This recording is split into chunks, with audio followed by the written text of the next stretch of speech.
to episode 2 of Life and Life Only. So, here we are.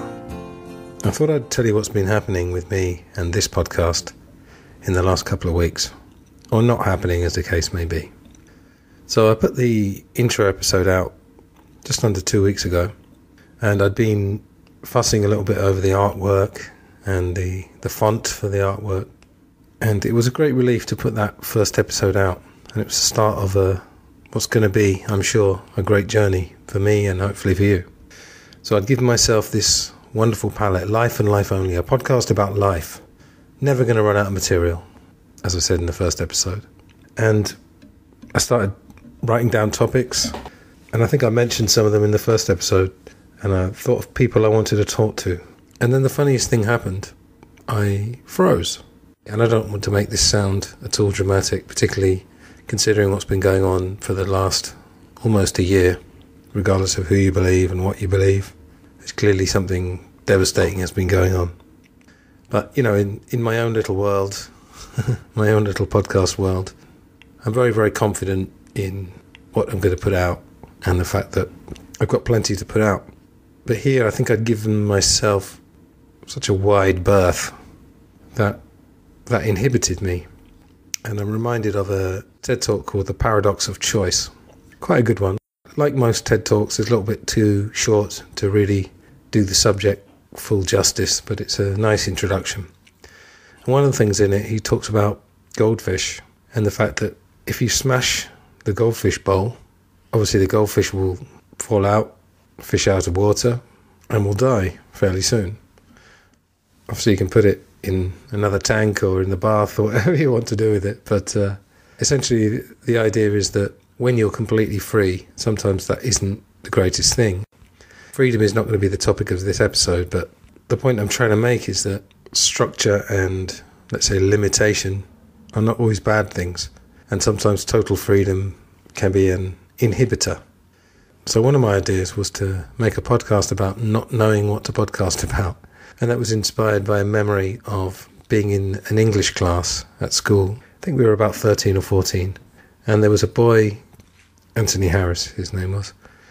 And we all came to consider him as something of a genius. I don't generally use that word, but someone who had something a little bit special. Again, to go back to John Lennon, he had some of the qualities that John Lennon apparently had, you know, of being quite wayward, rebellious, not seeming to care too much what happened, but also having an intellectual edge and intelligence. Anyway, in this English class, the teacher told us that we had to write an essay. We hadn't been told about this, but she said, right, you've got 45 minutes, no one can talk, here's a pen and paper, write an essay spontaneously. I'll collect them in 45 minutes and the class is over. So there was a mild sense of panic in the class. I used to like English, so I've always enjoyed writing, so I wasn't too worried about it, although I don't remember anything about the essay I wrote, so perhaps it wasn't too spectacular. But anyway, so we did this, and she took in the essays, and then the next class she said, I want to read out the best of the essays, by far. And it was this boy, Anthony. And he'd done a very clever thing. He'd written an essay about sitting in the classroom, not being able to write an essay, not knowing what to write. This is the late 80s. This is over 30 years ago. I don't remember too many of the specifics of what he wrote, but, you know, he started it by saying, right, I've got 45 minutes to write an essay. And then I think from memory he wrote it in the present tense, called the dramatic present. So in his essay he wrote, 45 minutes, I start to sweat, I start to worry, my pen doesn't move very well across the paper. And then a bit later, 40 minutes, the teacher sits at her desk with a stern expression on their face. I start to try and write. No thoughts come in my head. And it goes on, and then the end of his essay was, the teacher goes to collect our papers. A tear comes down from my eye. And I thought that was so clever. Brilliant irony. I don't think 13, 14-year-olds generally have a strong sense of irony. I certainly wouldn't be aware of it if they did. So that was impressive. So anyway, I did want to tell you about the fact that having set up the conditions for this podcast, I then had trouble. The other day I sat down to do this episode, and suddenly I couldn't think too clearly. And suddenly other things that I'd been procrastinating about seemed easier to do. I actually developed what I call the procrastination law. So when I was in Spain, for example, probably the thing that took the most effort to do was to study Spanish, because I was learning Spanish anyway, just by being in Spain and everybody speaking Spanish. So to actually sit down and try to rise above the cozy intermediate level of Spanish I'd attained quite quickly was not easy. But then the other thing that I used to find an effort was preparing my English classes. And what I found was that when I sat down to study Spanish, suddenly preparing English classes seemed easier. So actually, as a friend of mine said, rather than mind over matter, it's mind over mind. And I sort of cheat myself. And you can do this with yourself. You can cheat your moods. You know, when you're young and idealistic, anything that seems like cheating, anything that doesn't seem authentic, seems like something you shouldn't do. But, you know, if you feel like you're in a bad mood, and particularly if you start telling people you're depressed, and I would argue that depression, the actual diagnosis of depression, would be something along the lines of chronic depressive moods. But most of us have depressive moods. But for example, if you feel, oh, I'm depressed, and then you watch a comedy show for half an hour, and after that comedy show you don't feel sad anymore, you've cheated your mood, you've hacked it, to use 21st century parlance. But there's nothing wrong with that. So anyway, this procrastination law works quite well, and I sort of used it in this case. I thought of something that was even more difficult to do at this moment. I don't think doing this podcast now as I'm sitting here, this is great. I'm enjoying it. I'm in my element, so to speak. But so in the last week or so, I've worked very hard at my other podcasts, the John Lennon one and the film one, because it suddenly seemed easier, because I'd hit this brick wall about doing this Life and Life Only podcast. So anyway, I was talking about limitations, and obviously when you're setting out to start something, whatever it is, often getting started is the most difficult thing. The first step is the hardest, etc. And for example, I used to be an okay chess player 20 or so years ago. And as I've got older, I've started to think I would really like chess to be part of my life for the rest of my life. And I always feel like chess is a perfect game for me. I like thinking, I like to sort of think ahead, if I can, predict things or intuit things before they happen. I quite like doing stuff on my own that I can get immersed in. And obviously you can play chess against other people, or you can play chess against a computer. But where do you get started? How do you start to play chess? I think if you've never played it in your life, you can kind of get beginner's book and, you know, learn what all the pieces are and learn the rules. But when you've actually played something for a while and then put it down and you have to try and pick it back up again, sometimes you just don't know where to start. You're maybe even too focused on the finish line, perhaps. So the advice is always baby steps. See, I say to people all the time, you don't have to come up with anything new. All the best wisdom and advice and philosophies of the world has already been said. You know, I've just used a couple then, you know, the first step is the hardest, baby steps, etc., etc. It's all been said. All I'm probably going to be doing in this podcast is collating all the things I've learned, and I'm going to have some guests on, for sure. In fact, it may turn out to be mostly guest episodes with guests. I don't know. Like I said in the intro, the wonderful thing is I don't know where this is going to go. Anyway, I did find a topic. I had a blog for a couple of years, from 2013 to about 2015. I have added to it a couple of times in the last few years, but essentially I stopped writing it because writing is quite a lonely thing, you know. I've tried many times to write a novel, and I've still got the idea in my head, but it's been in my head for nearly 20 years now. And even just writing a blog post. I remember writing one, and I started at something like 2 or 3 in the afternoon. And I think it was autumn, probably October, November. And I got very into it. Like, it was hard to get it started. Then I wrote it, and I wrote the whole thing in about 4 or 5 hours, including researching it as I was going. And then I looked out the window, and suddenly it was dark, and I suddenly had this awful feeling of sort of mourning the loss of those 4 or 5 hours. I'd used them productively, but it feels like podcasting doesn't quite have that loneliness that writing has. The other reason I didn't really continue my blog was that I felt like I was essentially making the same point. And the blog was called Free Thinker. It was nothing to do with the religious movement of free thinkers, which I wasn't even aware of until someone pointed it out to me. But it was think for yourself. Critically think. And I felt like the point had been well made. I mean, the blog was enormous. I don't even remember writing a lot of it, to be honest. I look back on it and I think, when did I write that? Anyway, so what I'm actually going to do here, I'm going to read a blog post. I think I wrote this in about 2014, but it's pretty valid.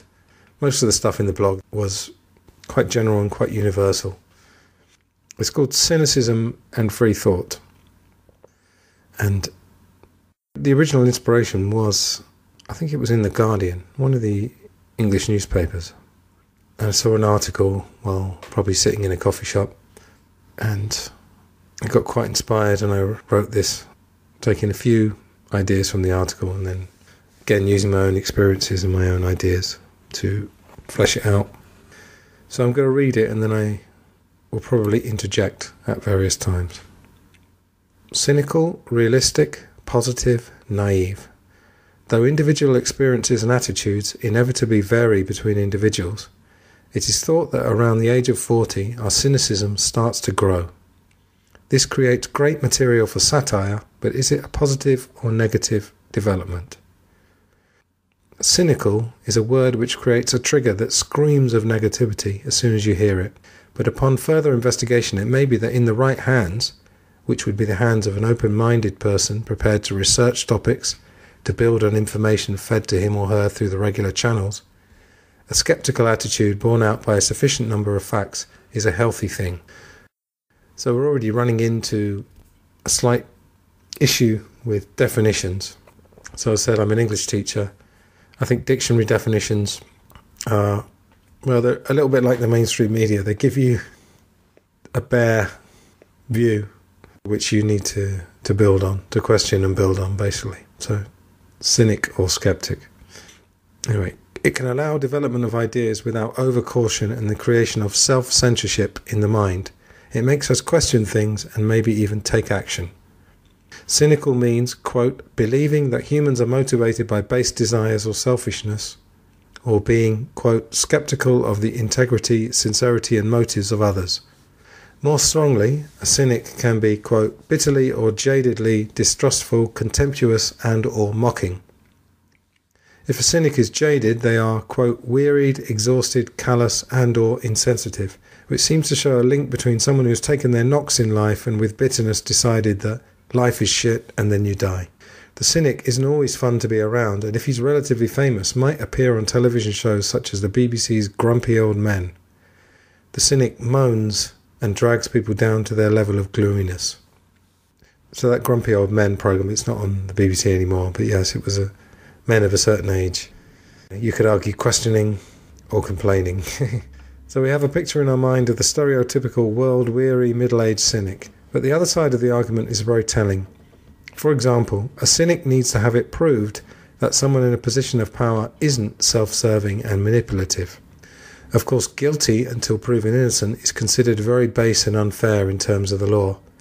But with the steady and constant stream of verifiable stories of corruption and scandal among those in powerful positions, along with the now well-recognized psychological effects of giving vast power to certain people, an optimist seems to be willingly sweeping aside sceptical doubts without having to go to the bother of checking if they are well grounded. Now, on the subject of power, there is a famous quote by one of my very favourite film directors, Stanley Kubrick, who definitely knew a few things. Be suspicious of people who have or crave power. Never ever go near power. Don't become friends with anyone who has real power. It's dangerous.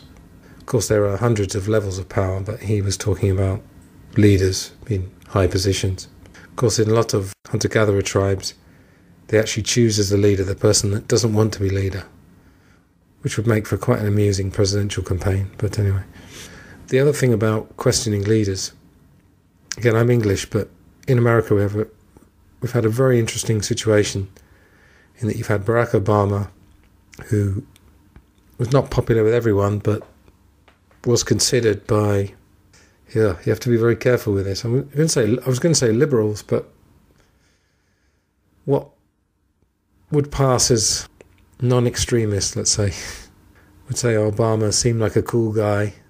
He was well-spoken, he seemed intelligent, seemed to care.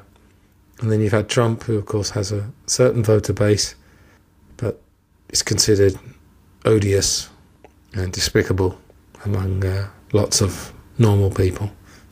Yeah, I really fell into knots there. Anyway, my point is that whether it's Obama and Trump, the details are going to be different, some of the policies are going to be different, but there's a through line, there's a machine behind it all that hasn't changed. And you'll see that as Joe Biden's presidency continues. He will reverse some of Trump's egregious stuff, and he'll immediately be considered, if not a hero, then at least a refreshing return to normality. But the war machine will continue, the drone bombing will continue, almost certainly escalate. Whether you hear that or not depends on which news source you go to. So I'll continue with the blog post. I think that what we are really looking at is the issue of whether having a certain instinctive individual belief has come about through action and information gathering, or a lazy and perhaps fearful retreat to a fixed view. A lazy cynic and a lazy optimist are equally bad. I don't really use the word sheeple. I think I used to use it, and I think there's validity to it, in that you can be a person who does simply follow others, but obviously it has a very, very patronising sense to it. Any basic research about what appears to happen in the world simply cannot rule out the crucial factor of vested interests and the corruptibility of humans in power. This is not a slur on the human race by any means. At worst, it is a slur on a certain human instinct, and the good, cynic, skeptic, realist, with a decent handle on human nature is likely to also acknowledge the basic decency and generosity of humans. Very few people you meet are going to or want to do you harm. The toxic cynic, of course, may not believe in anyone at all, but what of the possible toxicity of the optimist? Now, just a word on that. I've read all of Robert Greene's books. His most famous one is The 48 Laws of Power, and he brought out a book about the laws of human nature a couple of years ago. It was a very, very interesting book. And one of the things about human nature is the dark side. So again, looking at this with 2021 eyes, I would say, yes, there is a basic decency of people, and people are not going to do you real harm in the main. But there is a dark side. There are games that are being played. There's a book that came out, 40, 50 years ago now, perhaps 40 years ago, called Games People Play. That's worth a look. I wouldn't study that too much, because then you might find that in all your future interactions, even with family members or your husband, wife, girlfriend, boyfriend, you might start to think, well, what are they trying to get out of this? And a lot of the time it's unconscious. So anyway, I think being aware of your own dark side is a very good start to being truthful within yourself. So the possible toxicity of the optimist. Their upbeat language could be chocolate-favoured poison, because it gives the impression that the system that runs the world isn't the problem. Rather, it's something wrong with certain people's brain chemistry. Apparently, some concoct wild conspiracy theories due to the need for excitement in their lives. This is something I covered in episode 1, but it's the idea that if reality is deemed to be completely different from the reality we are fed through mainstream sources, then the person must be a conspiracy theorist, a lunatic. It can't possibly be that they have seen through the system. And then I make a reference in the blog, which I won't read, about the global financial crisis, which was largely blamed on citizens wanting something for nothing and overindulging their credit options. Often the poor get blamed. People will talk about benefit scroungers. Again, that exists. All these things that people talk about, they exist. But the corruption at the very top seems to be almost given a free pass. I don't know whether we are just too impressed by power, by famous people and people in high positions. Anyway, the reality is that the aforementioned good cynic uses a negative attitude as a means, a searchlight, not a lazy end, to cut through the crap and seek the truth. And they actually live a lighter life in the sense of a committed non-participation in things which analysis tells you are absurd or even immoral. The utter folly of consumerism, coupled with the well-known cynical and merciless treatment of humans and animals in war or to produce certain items or act as entertainment, makes such non-participation an act of integrity. And it's nicer to have less pressure on yourself to follow all the things we are supposed to follow. Now, when I wrote this blog post, this was the year of, it was either the World Cup or the Olympic Games, and it was in Rio. And in the past, I'd enjoyed the World Cup and the Olympic Games, and I could take them both nowadays as simply sporting events. But what I've written here, the Olympic Games and sport in general undoubtedly reveal a dark side when analysed. The good cynic has probably taken more time than the optimist to think of how cruel it is for the poor of a city to see the apparently precious coffers being spent relentlessly on what is, in the end, an unimportant spectacle outside the world of PR, which the public at large don't question thanks to the sacred feel-good factor these events create. Now, it's well known for those who study this that when the Olympic Games used to come to a city, the plus side was that the city would get lots and lots of hopefully positive PR, unless anything terrible happened, which generally didn't. But they would be paying for all the stadia and the other facilities that were created, put together, especially for the games, and then not used. Now, one good thing that has happened is that a lot of fields and pitches, etc., that are constructed for the Olympic Games do now get used. But really, the idea of the city needing the publicity of the Olympics is quite absurd. London, for example. And we live in a different world now. People travel a lot more. And with regard to Rio, what would the poor think of that? To see all that money being spent? Yes, a lot of money comes in. But do you think it goes to the poor? I think the optimist would like to think so. So, on the subject of the feel-good factor, society and the mainstream media seem to have a label, a tag, or an angle that can be placed on a person who questions and which people tend to follow. So a questioner of the whole idea of the Olympics is a killjoy. If you happen to be in your 30s or older, you're getting old or growing cynical. If you're very fortunate, you might even be called a nihilist. Definitions of nihilism include, quote, an extreme form of skepticism that denies all existence, a belief that all values are baseless and that nothing can be known or communicated, and a belief that traditional morals, ideas, beliefs, etc. have no worth or value. Note the subtle difference between the first two definitions and the third, which focuses on traditional values rather than all values.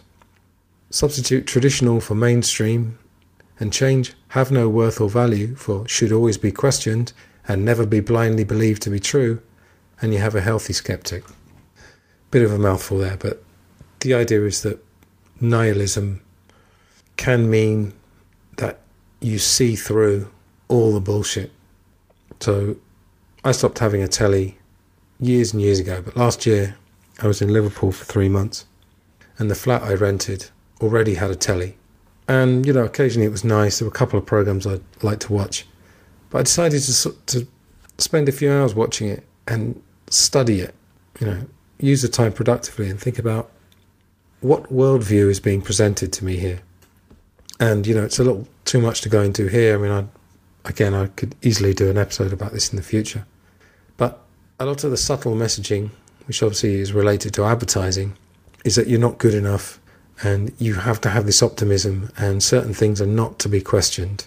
That was the other thing that was very implicit. It wasn't said much, but it was out of the question that politicians might not have your best interests at heart. And, I think we are growing sceptical of politicians. And again, obviously when you get a character like Trump, or we've got Boris Johnson here in England, certain people have decided that they're evil, so they are questioning it, but they're not really questioning. They're questioning those characters who are in that place at this particular time without really realising that there's a machine that goes on regardless. Now, whether you think there's a power behind the throne, whether you think it's corporate leaders or a shadowy elite, whoever it is, have no doubt that there is a machine in progress. And I will undoubtedly do episodes on the media, and I have a couple of friends who are journalists, so we're going to explore that, how people get their news and how it's consumed. I mentioned TED at the beginning. TED Talks are great for certain areas, but they all come with an implicit sense that things are generally quite rosy and people have your best interests at heart. And that's a form of toxicity, as I wrote in this blog post. As far as things not having any meaning, there are a couple of things to say here. Anyone reading this can take the 10-minute test, which takes a lot less than 10 minutes to actually do. Do it right now, this minute. Here you go. Ask yourself, if you suddenly found out you had 10 minutes to live, how many of the things that are bothering you and holding you back now would mean anything at all? In particular, how many of the small gripes that are irking you about those close to you or in your acquaintance, and the small or large grudges that you're holding against people or the world in general, would retain their significance at the very end of your life? I fully understand that serious illness, extreme suffering and premature death are exceptions to this rule, but mercifully few of us have to encounter these with any kind of regularity. For the majority, life seems to be mundane and rather humdrum, giving us time to stress ourselves out about all manner of things that our creative minds care to invent or give significance to. These kind of thoughts have no real meaning. In addition, we live on a planet with a surface area of 510,072,000 square kilometres, which is home to over 7 billion people and anything between 10 and 30 million different species of animals. It may seem like a small world if you travel to Australia from England and happen to encounter the person who was your best friend at school, but would you want to clean it? And that goes back to a line that someone I was backpacking with 20 years ago said, it's a small world, but I wouldn't want to clean it. The vastness, if you look at it, is absolutely staggering. When you look at space, the numbers and proportions become astronomical. Rather than give you all the numbers here, I'm going to attach a video to this, which will make the point very succinctly, just about how utterly meaningless our lives are. But that's not a bad thing. Our lives do have meaning in its own context. It's like a sports match. I used to be into football. I used to watch England on a big flat screen in our local pub when England were in the World Cup and usually lost on penalties. And we were so into it. But it was like a film that you get into. It's like watching Rocky IV, which I watched when I was a kid. We cheered on Rocky, but we knew it was a film. This was real. England were in the World Cup, but we knew it wasn't important. And then when England went out, I remember there was a guy I used to work with. And people used to say, oh, don't go near him for the next hour. As if it was some badge of honour that you're taking this, what's basically a load of blokes kicking around a bag of wind, seriously, that even after it's over, you can't speak to anybody. And I'm not having a go at football fans, but I think in all these things, we need to know what's really important, or what's important only in its own context. And the point that was made earlier in this blog post about the cynic not buying into certain things. Valentine's Day is a good example. Again, people listening to this, maybe you love Valentine's Day. I'm not trying to rain on your parade. But I used to say to my girlfriend, any day can be Valentine's Day. Don't expect me to do anything special on February the 14th. I might surprise you I might take you out for a quote-unquote Valentine's Day dinner on July the 31st. And we won't have to pay double and have it all contrived. Christmas is obviously another thing. Christmas has just gone by, and was able to see my family on a limited basis.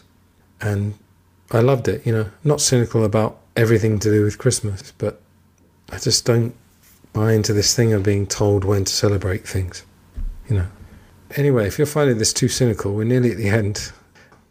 To say something is insignificant, worthless or meaningless is purely contextual as to whether it's good or bad, and bear in mind that this kind of language manipulation is willingly or otherwise used to persuade and to invade our free will on a daily basis.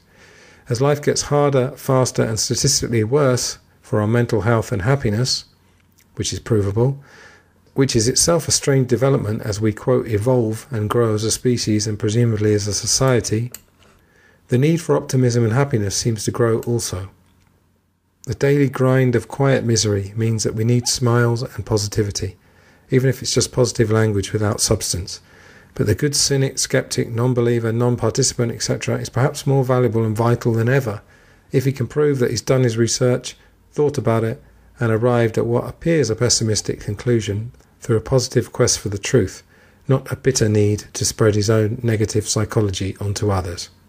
In conclusion, spread love and happiness to your fellow man, but also question everything. Now, when I wrote that blog post, I was quite heavily involved with activist groups, and some of what you've just heard might seem that I was a little bit gung-ho about it, and perhaps I was, but I still think you should question everything. And I don't believe that what I've just read there is negative. I think it's reasonably useful, and I think it's making a point that is worth at least bearing in mind. So I haven't taken too much of your time here today. And let's see if I can get the next episode out quickly, or whether the procrastination rule will mean that my other two podcasts do better than this one for another week or two. We will see. But I have lots of contacts that I've made over the last few years, and people who are willing to collaborate. So we'll see what we come up with. As I mentioned, if you haven't heard the intro episode, this podcast is a search for inner and outer truth. And it will have two general strands, one of which will be more life coaching and psychology. The other one will be more to do with alternative media. Now, what I've just read today, in theory, has a little bit of both, but I feel that it's more the former. That's why you're getting the mellow music. Again, I mentioned on the intro episode that I've got two different themes, one more mellow and one slightly more hard-hitting. So this is the mellow one. But thank you very much for listening, and I'll be back pretty soon with episode 3 of Life and Life Only. There is a Facebook page, also called Life and Life Only. There's a Twitter handle at lifeonly75. And if you do like this, then please subscribe. Podbean is where I host it from, and that's the link that you've probably clicked on, but I'm on all the other podcast channels. So if you would share it, like it, all that good stuff, I'd appreciate it. And I'll see you very soon. Thank you very much for listening, and goodbye.